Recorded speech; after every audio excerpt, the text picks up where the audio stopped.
Good afternoon po mga kababayan, ma'am sir. This is Jam, the Filipino channel lang niyo pong lingkod. So today is June 16, 2026 at yung ngayon ay papunta dyan sa may Court of Appeals sa may Centennial Building, Orosa Street, Barangay 669, Ermita, Manila.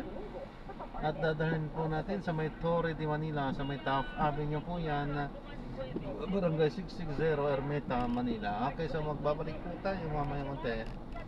Pag nakuha na po natin sila, disclaimer lamang po, ang content po natin ay kalsada at hindi ang passenger. Kaya nga naman, sakasakali man po na may marinig kayo mga pangalan ng lugar, pangalan ng tao, pangalan ng organization sa government or private man yan, ay wala pong kinalaman ng channel na ito at wala pong pinapatungkulan. Lahat po ng pinag-uusapan dito ay pawang dito lamang po yan sa loob at wala pong pinapatungkulan sa labas. Magbabalik po tayo mamaya konti pag nakuha na po natin sila.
Hindi basta makatawid eh.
That is the worst sin of all, as far as I'm concerned. That's the worst one.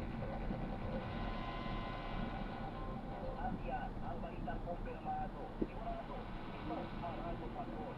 With Senyo Torres, ACMF. Maraming salamat, Christian Yosares. Sa iba pa nating balita, naiuwi na ang labi ng student athlete na si Rene Baterbonia sa kanyang hometown sa Talacogan, Agusan del Sur kaninang madaling araw. Sinalubong ang funeral convoy ni Rene ng mga kababayang Agsornon, bitbit ng mga kandila sa municipal gym kung saan siya pansamantalang ipinurol. Ang dapat sa aking 6 na oras na biyahe mula Davao City, inabot ng 17 oras sa dami ng nakiramay sa iba-ibang bayan na dinaanan ng convoy.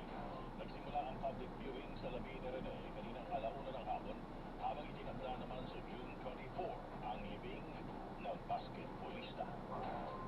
No-show si dating Ateneo men's basketball team head coach Cap Baldwin sa National Bureau of Investigation matapos ipasabina kaugnay na investigasyon sa pagkamatay ni Rene Baterbonia at Divine Adili. Ayon sa abogado ni Baldwin na si Carl Justine David, hindi maayos ang kondisyon ng kliyente kaya bigong makaharap sa investigasyon. Sa kabila nito, tiniyak ng abogado na makikipagtulungan si Baldwin at haharap kung muling ipatatawag ng ahensya. Mga abogado lang din ni na Coach Sandro Soriano at coaching staff member Reynaldo Jacinto ang nagtungo sa NBI habang kumarap sila Ateneo Blue Eagles player Elise P.J. Capille at dating team manager Pepo Kimpo. Samantala, kumarap naman sa PNP-CIDG bilang resource person sa ilang dating miyembro ng Ateneo men's basketball team na dumaan din sa pagsasanay ni Baldwin. Nagpabala ang CIDG na posibleng maharap sa kasong obstruction of justice si Baldwin at iba pang miyembro ng koponan na hindi haharap sa kanilang investigasyon. Nauna nang hindi sinipot ni Baldwin ang PNP-CIDG kahapon. Samantala, target naman ng NBI na matapos ngayong linggo ang investigasyon sa pagkamatay ni Rene Baterbonia at Divine Adili. Narito ang balitang kumpirmado sigurado mula sa Pasay at ni Radyo Patrol, Bert Dizon. Sabi ni NBI Director Attorney Melvin Matimat na tututukan nila ang investigasyon para makapaglabas ng rekomendasyon sa lalong madaling panahon. Sa ilalim naman sa talibisyon ng NBI at pahayag ang nagpakilalang asawa ni Coach Cap Baldwin na kumanan na ng NBI ng pahayag ang ilang mga personalidad na may-ari ng resort sa Aurora kung saan nangyari ang tragedya maging ang limang LGU. Samantala, sa first interview ni Ateneo Blue Eagle player si Capille, sinabi niyang nakikita siya sa paglulukutan ng pamilya Baterbonia at hindi maging sa buong Ateneo basketball team. Inilarawan din niya na isang trauma para sa kanya ang mga nangyari at dadalhin niya ang mga alaala sa mga nasawing teammate habang buhay. Kumagi naman itong detalye ang naging pagharap niya sa NBI at yan ang balitang kumpirmado. Sigurado, ito ang Radyo Patrol. Bert Dizon at DCMF. Maraming salamat, Bert Dizon. Nagbalik sa eskwela na ang ilang paaralan sa Mindanao isang linggo matapos ang magnitude 7.8 na lindol. Sinabi sa DCMM ni Office of Civil Defense spokesperson Julie Castillo na nagsasagawa na ng alternative learning system ang ilang paaralan habang ang ilan ay may child-friendly space. Mahigpit naman tinututukan ng OCD ang psychosocial intervention ng mga mag-aaral na karamihan ay balot pa rin ng trauma at takot.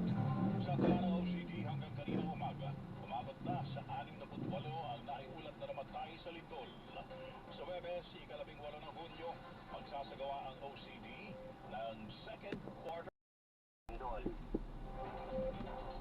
Nakatutok na ang lokal na pamahalaan ng Quezon City sa siyam na barangay na malapit sa West Valley Fault. Kasunod rin ng malakas na lindol sa Mindanao noong nakaraang linggo. Inatasan ng mga barangay na magsumite ng listahan ng mga evacuation center, gayon din ang assessment ng mga lugar at gusaling ligtas tirahan ng mga posibleng maapektuhan ng lindol. Babala ng Quezon City Disaster Risk Reduction Management Department, hindi mabibigyan ng budget ang barangay